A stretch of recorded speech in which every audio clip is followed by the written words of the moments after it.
Hello, welcome to Rational Investing. My name is Cameron Stewart, CFA. Thank you for watching the channel. I greatly appreciate it. This week up, we're going to take a look at Tesla, the absolute behemoth in the automotive industry. Elon Musk continues to dominate and shake things up. Let's see what the stock has done in the last 10 years or so, figure out what the forecasts are out in the street, and see if we use those street forecasts, what does this stock yield as an investment return over the long term? Let's figure it out. Let's get to work.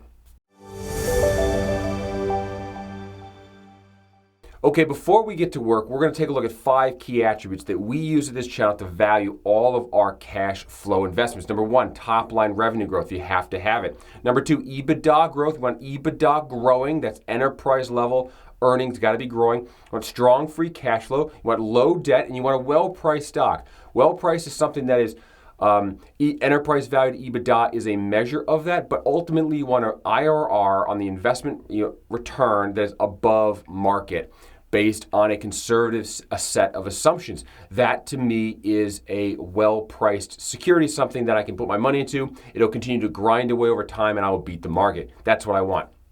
All right, so let's take a look and apply those lessons to Tesla. Behind me is their 10K. Now, their fiscal year is as of December 31st each year. This is the 2020 annual report. You should always read the 10Ks for any investment that you make. It will automatically limit your portfolio because it's a ton of work to read it every year. But B, it'll give you the clear kind of facts, if you will, of the business, because it doesn't have the glitz and the glamour of an investment presentation. It just has the required disclosure material. Please go through and read it. Now, what I wanted to do is quickly give you an update on quarter 3 of 2021, their release. I'm going to flip through this extremely quickly. You can download Q3 2021 on your own and read it. But basically, one thing I wanted to point out, which I liked, is the very first slide. They instantly start talking about operating cash flow minus CapEx. That's outstanding. That's $1.3 billion in Q3. That is really, really good and very surprising. I liked seeing that. I like to talk about the debt that they have and the GAAP operating income here, and an operating margin. So right out of the gate, these guys are saying, hey, we make positive cash flow, we have positive earnings, and we have low debt. That's exactly kind of what we're looking to see. And for them to put it up, the first slide, kudos for them to doing it. I like companies that do that. Then they go through some detail about their different business units. They give you an adjusted EBITDA number, which is kind of fuzzy, but it gives us a ballpark of what the run rate costs are. Now, they add back share-based comp. That's not something I add back when I do EBITDA, but nevertheless, it does give us a run rate of kind of cash flow, in big air quotes, of the business going forward. It's some metric that we look at. They give you a bunch of other stuff, all pretty good. Then they go into the kind of glitz and the glam that's always in these presentations, big glossy photos of, hey, look at us, this is what we're doing, blah, blah, blah, skip over it. And then these I like where they give you quarter over quarter for a long period of time with either revenue or EBITDA or EPS, something like that, to give perspective over time. I really appreciated reading that, but you guys can read this on your own. That's not why we're here. I want to take a look at the project or this investment in our framework. So here it is. The financials for Tesla for the last decade or so. Let's see what they've done, and let's run it through our model and see what we think. So what we're going to do is we're going to pick up with revenue, top line revenue, again, dollars, USD in millions, 2012, $413 million, and have grown to $31.5 billion over this 9-year period of time, which is extremely fast growth, is 72% annualized CAGR. That's strong revenue growth for what is a dominant company in the electric automotive industry. So kudos to them. Definitely checks our box for the top line revenue growth. EBITDA growth is growing. It was kind of stagnant here. Seems to be picking off once they got to kind of size. They were able to start generating earnings. $4.2 billion of EBITDA. That is strong. It's growing. It's a decent margin between these two. So I think both those check the box for us on growing revenue and growing EBITDA. Now let's take a look at the enterprise value. That is exactly what you're buying, is the entire enterprise. We start as always with debt. Debt is large. It is growing. It's $467 million in 2012. It has grown to $13 billion as they've levered up the business to advance their gig factories and their manufacturing infrastructure. I don't think this is surprising. A giant automotive manufacturing is going to need heavy industry, and that comes at a price. You can finance that pretty easily at banks. So currently they're making $4.2 billion of EBITDA, and they're running $13 billion of debt. That's roughly 3 times, just quick math, and it does fit our box. But let's keep going down the enterprise value and take a look at the whole business. So next up, excess cash. They have a large amount of cash on their balance sheet currently, but I'm not going to give them any excess cash. I think they're going to spend a lot of that in development. I just kind of left it there because the stock is, the company is engaged in a lot of development activity, and they're going to need that cash to go do what they want to do. So I left it on the balance sheet and didn't consider it as excess that they would distribute, dividend out, or use for share buyback. I just left that alone. Market cap $13 billion to $1.142 trillion. Absolute monster run. Incredible run for the stock. $13 billion, again, up to $1.14 trillion of market cap. That's amazing. Add the debt, add the market cap, you get enterprise value. Market cap obviously swamps debt.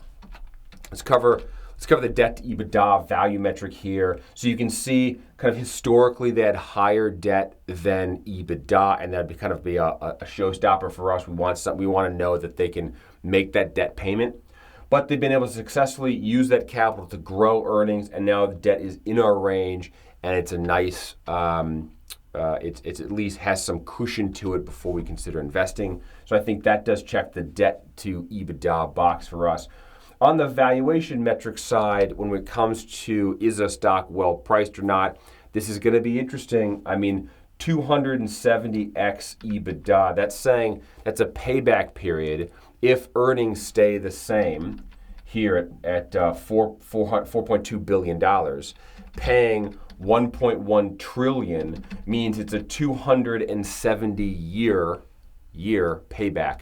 That's truly a generational investment. I mean, people talk about date farms. They have to plant a date tree for 80 years before it produces any dates. This beats it in spades, 270 years. So the trick is there better be some growth here to make up for this, and that's what we're going to have to try to judge, growth, and we're going to look at a couple different ways to do that. Before we go any further, I want to take a look at the cash flow of the business to see if these earnings are translating into actual cash flow. Okay, my favorite statement, the cash flow statement. We're going to pick up with the cash flow from operations, CFO cash flow from operations. That's the first third of the cash flow statement. And you can see it's largely negative and flat historically, very similar to the EBITDA numbers that we were seeing. So the accounting team is kind of expensing what's coming through the P&L properly. And then in 2018, it kind of jumps up and moves over, and you get a positive number, and it's growing much like EBITDA is growing. Oddly enough, it's larger than EBITDA. You don't normally see that. Typically, CFO is less than EBITDA. I was a little surprised to see it higher than EBITDA. I'm imagining they have so many tax losses, they're not paying any taxes. Maybe the interest on the debt is super small. I thought that was a little weird in my book. Generally, CFO is less than EBITDA. Here it's greater. But generally speaking, it seems to be above board. CapEx is large, obviously, because they're building lots of factories, clearly swamping the cash flow early on. That tends to normalize as they get to scale. So that seems to be producing some free cash flow now, which is nice. Debt payments, largely positive, recently negative as they paid down some debt. I add all that up, I get a free cash flow to equity. This is really what you're buying if you buy a company on a per share basis. You're buying the forward strip of this cash flow, kind of discounted to present value. But this is the summation, the math behind how you arrive at the calculation. You're just doing the ones out in the future and trying to bring them back in time. And it's that estimate of what's going to happen in the future which gives people their value. Shares, they continue to print shares. They did a 5-for-1 split actually shortly after I did the last video, which I'm going to leave up on YouTube just there. So all of these have been split adjusted again. Over 1 billion shares outstanding. They kind of doubled their shares outstanding. So that's dilution to your shareholders. If they can't grow and need capital, they're diluting the shares. Fortunately for them, however, they have been able to grow their EBITDA. So on a per share basis, I don't think they're actually feeling that dilution that much. Here you're looking at pennies. This one, 21 cents last year, free cash flow per share is way too light because of this $2.5 billion debt pay down. If that was zero, right, you'd have $6 billion of cash flow from operations, less 3.2 is like, what, 2.8 billion of free cash flow. Divide by the billion in shares, you get roughly $2 per share free cash flow, which is similar to the prior year. So I think that's kind of where they are right now, $2 billion of cash per share that they're generating. Here's the share price, right? The share price has gone, actually, if I ignore recent activity, right, the share price doesn't look that bad historically. It's elevated, but it only gets super crazy, in my opinion, recently when it goes from $65 a share to $1,000 a share on cash flow that's really not moving. So we're talking infinitesimal cash flow yields. Well, that's because of this. If I corrected that for the average, you're still looking at super small, 0.2%. So that's 0.0002 times the share is your cash flow yield. So clearly, I don't think anybody is buying this company on the current cash flow. This is all about the future. So let's take a look at the future. Actually, before that, I do want to give some perspective. Let's take a look at Tesla relative to a bunch of other automakers quickly, just to get a quick gauge of where they stand. Okay, behind me is a quick chart that gives you several automotive manufacturing companies in one basket. And I know people are going to argue with me that Tesla is not an automotive company, it's a software company, it's something else. Yeah, I hear that, but they're dumping all their money then into automotive manufacturing centers. So in my book, that makes them an automotive company. Until the majority of the revenue comes from some other source, I'm going to book them in the automotive world. That's the product they're selling. So I've got Volkswagen and Toyota here. This is Ford, GM, and Fiat. You also got Ferrari here and then Tesla. So what are we looking at? Well, x-axis is revenue. So Volkswagen and Toyota have the greatest revenue. You've got enterprise value is the size of the bubble. So enterprise value being the tallest at $1 trillion, biggest bubble relative to, say, Ferrari or Toyota. And then enterprise value to EBITDA is this size here. So the higher up, the more of a premium you're paying on current earnings. When I did this chart, this is a TTM EBITDA versus before I showed you fiscal year ending EBITDA. So this is 150 times EBITDA is giving you roughly market multiple for Tesla. Ferrari is under 50. Ford, GM, you're looking at this 20, 25 range. So if I were to go from, say, 20 enterprise value EBITDA up to, in terms of payback, 20-year versus 150 years, the question is really growth. Which one is going to be able to grow? I need a lot less growth out of these to justify the value than I do this one.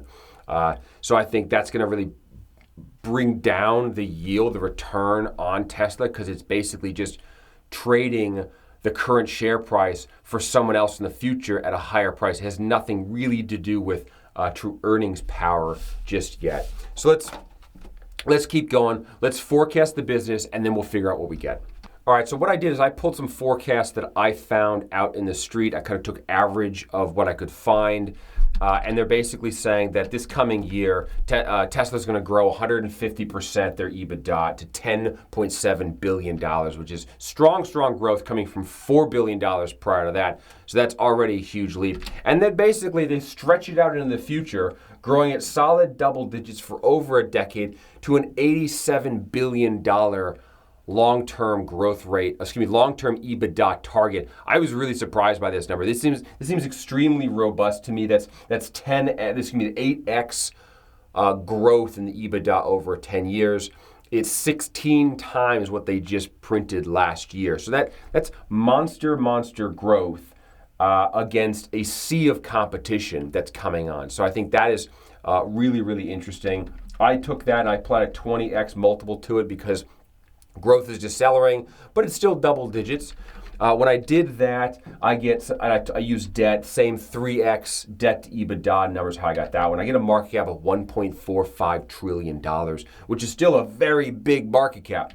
But when I stack it up against the shares that they have outstanding, the billion shares that are outstanding, I get $1,343 per share on Tesla, given this large growth curve.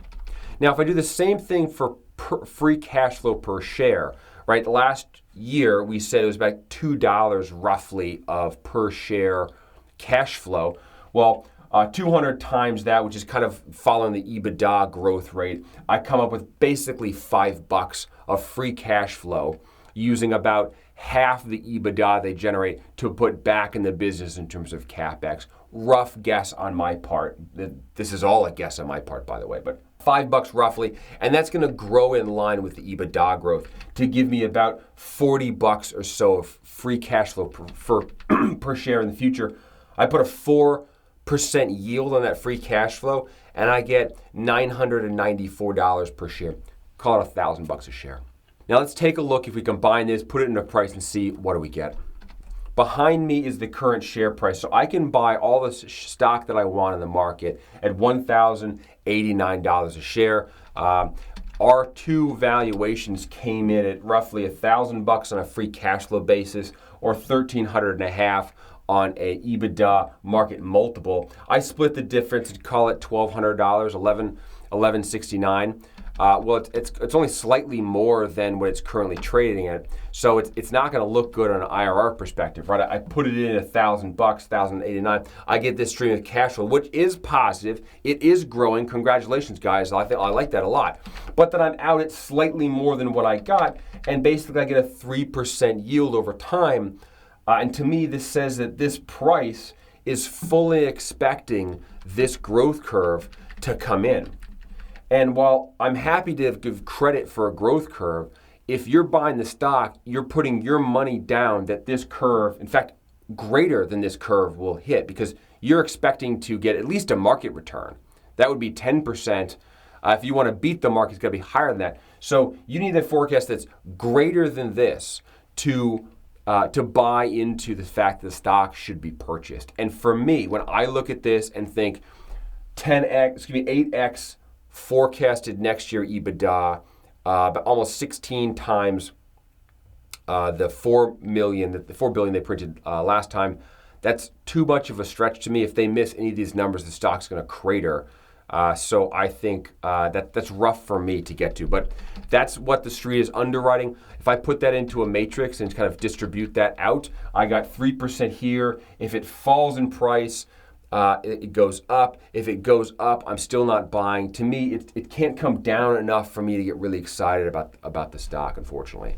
So what else is out there? Why do people, let's recap. Let's recap the 5 key attributes. Number 1, top line revenue growth. It's growing strong, absolutely. EBITDA, yes, it's growing, it's there. Free cash flow, yes, it's strong, it's growing. They're making money, fantastic. Great job, guys. Low debt, yes, 3 times debt to EBITDA, I love it. Well priced, no, it's not. I'm giving it a bad investment because I still think, as much as I love the company, the technology, the cars, the enthusiasm, I think everybody is in this trade is way too crowded.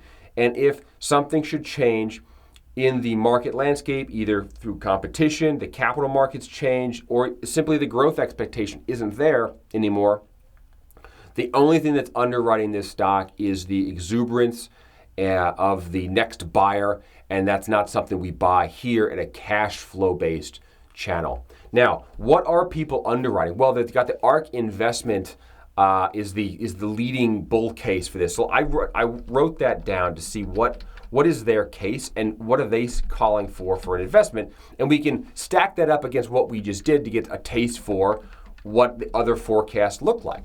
And what I wanted to do is just give you a taste of how ARK Investment values Tesla, and we can compare the two, and you can judge for yourself what you think. So I pulled their bull case that's on their website as of this video, and they're saying, hey, we're going to sell the average sale price of cars is $36,000.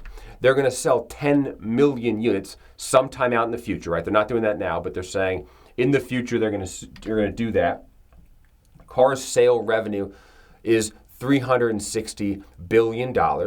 Okay, that's a piece of it. It's not the entire thing. Then they have other revenue here. They've got insurance revenue, $6 billion.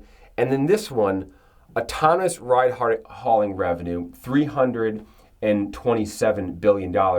A doubling of everything that they've done to date. Now, I checked their 10K that I just showed you. I looked at their most recent 10Q, doing quick searches for ride hauling, for autonomous vehicle. I can't find any revenue that they're deriving from that, aside from the sales of like subscription of the software piece. I can't find any actual revenue that they're generating from this business. Certainly nothing in the line of that. In fact, the 10K, their annual report, has literally one sentence in it that just says they're exploring autonomous vehicles and ride hauling as a future project. There's really nothing in the P&L that says they have any kind of revenue for that. So for me to go from zero to 320 billion is a big stretch when you have Uber, Lyft that already have the network out there. I think that's a bit of a stretch. But they add these two up, they get about $700 billion in revenue. They then apply a 50% EBITDA margin to that, which I think is way too strong. Even Facebook doesn't have a 50% margin. And these guys have to make cars, which is going to obviously bring down the margin. For an EBITDA, actually a long-term EBITDA of $348 billion. That's a number. I mean, we have 86 billion. They're at 300. Let me just make sure I'm doing this right. Yeah, I'm stacking up the revenue they have. Car sales revenue. Go to their website. You can add it up. Car sales revenue, insurance revenue, ride hauling, $693 billion, 50%, 346. They put an 18 handle multiple on this. I use 20 enterprise value. And then they don't show this debt, but I basically plugged a debt to get the market cap that they're showing, which is $4 trillion. They divide by a billion shares outstanding. They get $4,000 per share.